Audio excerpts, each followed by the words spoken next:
Hello friends, my name is Anthony sir and you are welcome to our YouTube channel English Grammar with Anthony sir। यहाँ पर आपको Maharashtra state board, CBSE board, competitive exam, English grammar और spoken English के related बहुत सारे videos आपको मिल जाएंगे। तो आप प्लीज हमारी चैनल सब्सक्राइब कीजिए, अपने दोस्तों के साथ शेयर कीजिए। आज का जो वीडियो बनाने जा रहे हैं हम लोग उसके वो जो है राइटिंग स्किल जो हम लोग ने ऑलरेडी चालू किया है, वो सीरीज हमने चालू किया है। उसमें का एक लेटर है that is enquiry letter. Enquiry letter कैसे लिखा जाता है उसके ऊपर हमने वीडियो बनाया है और मैं आपको बताना चाहता हूं कि जो इंक्वायरी लेटर है वो लोअर क्लासेस से लेकर अपर क्लासेस में आ सकते हैं, हायर क्लासेस में भी आ सकते हैं।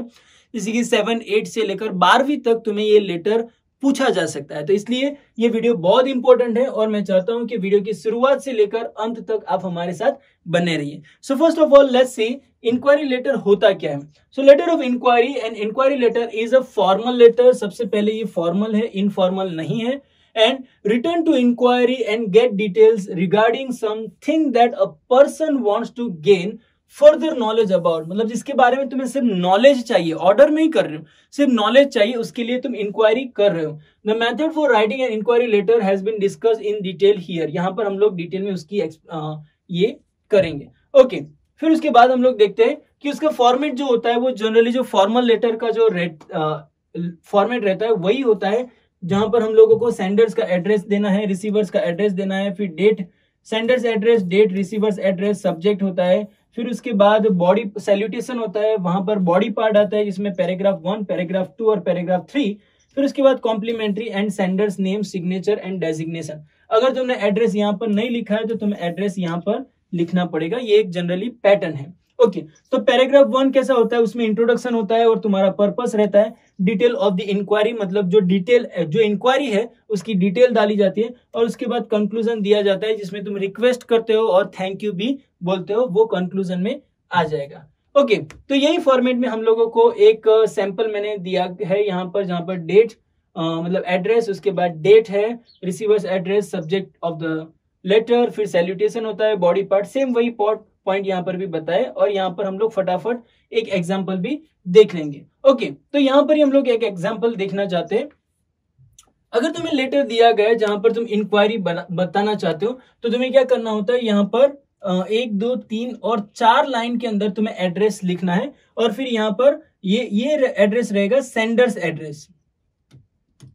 ओके, सेंडर्स एड्रेस तुम यहां पर लिखोगे, फिर यहां पर डेट आएगा। और मैं बताना चाहता हूं जनरली जो डेट होता है ना वो एक पर्टिकुलर फॉर्मेट तुम्हारे पास ध्यान में रखेगा। फॉर एग्जांपल 26 जुलाई 2021, ठीक है, ऐसा एक फॉर्मेट आप याद रखिए और यही फॉर्मेट के अंदर आपको ये एड्रेस लिखना है। तो फिर से मैं एक बार कर देता हूं अच्छे से दिखे वैसा। तो 1, 2, 3, 4 लाइन में तुम्हारा एड्रेस हो गया और ये सेंडर्स एड्रेस है। फिर उसके बाद 26 जुलाई 2021।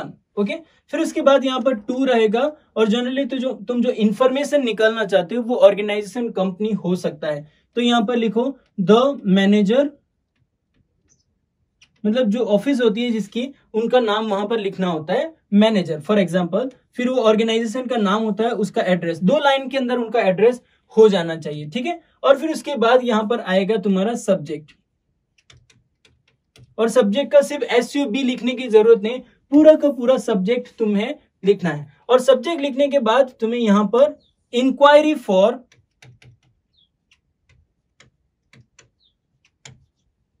फिर जो भी टॉपिक होता है वो यहां पर लिख के लो, ठीक है। और उसके बाद जो होता है वो सैल्यूटेशन है, तो तुम लिखो रिस्पेक्टेड सर या तो रिस्पेक्टेड मैडम, या तो फिर रिस्पेक्टेड सर ऑब्लिक मैडम, दोनों भी लिख सकते हो। फिर यहां से डायरेक्टली तुम्हें जो बॉडी पार्ट है वो चालू कर देना है और बॉडी पार्ट में तुम्हें 3 पैराग्राफ लिखना है। ओके, तो first of all first paragraph में तुम्हें तुम्हारा, यहां पर मैं से शुरुआत करता हूं, तो फर्स्ट पैराग्राफ में तुम तुम्हारा इंट्रोडक्शन दे दो। ओके, तुम्हारा नाम क्या है और तुम कहां से लिख रहे हो वो सब है, और तुम्हारा बिजनेस क्या है और बिजनेस के रिलेटेड तुम इंक्वायरी कर रहे हो।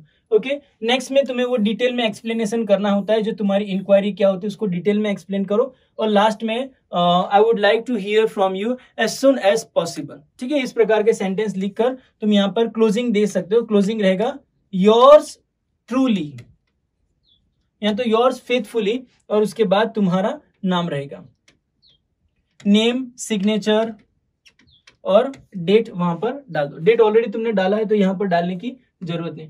तो इस प्रकार से तुम तुम्हारा लेटर जो इंक्वायरी रिलेटेड लेटर है वो तुम लिख सकते हो। ठीक है, बहुत ही ईजी है। और जनरली जो इंक्वायरी होती है वो एक ऐसी चीज होती है, फॉर एग्जाम्पल तुमने यूनिवर्सिटी में एडमिशन लेना है और उसके लिए रिलेटेड तुम इंक्वायरी पूछ रहे हो और तुमने एक लेटर लिखा है, तो उसके अंदर जो जो भी इंक्वायरी चाहिए ना वो सारी डिटेल तुम्हें बॉडी पार्ट के अंदर लिख देना है। तो तुम्हारी जो इंक्वायरी लेटर है वो बहुत आसान हो जाएगा। सिर्फ फॉर्मेट के ऊपर ध्यान रखो क्योंकि फॉर्मेट के अच्छा मार्क्स होता है। और एक बात और याद रखो कि first impression is last impression. जैसे ही तुम्हारा लेटर हाथ में आएगा, जो फर्स्ट इंप्रेशन आएगी उसके ऊपर ही तुम्हारे मार्क्स आ जाएंगे। और बॉडी पार्ट में ज्यादातर डिटेल्स इतनी पढ़ी नहीं जाती है, बट बॉडी पार्ट बहुत अच्छा होना चाहिए तो आपके फुल मार्क्स आ सकते हैं। आई होप आपको ये अच्छी तरह से समझ में आ गया होगा। अगर आपको कुछ भी डाउट है तो आप प्लीज हमें कमेंट में लिखकर भेजिए, हम आपकी जरूर से सहायता करेंगे। आज के लिए बस इतना ही। Thank you so much, bye bye.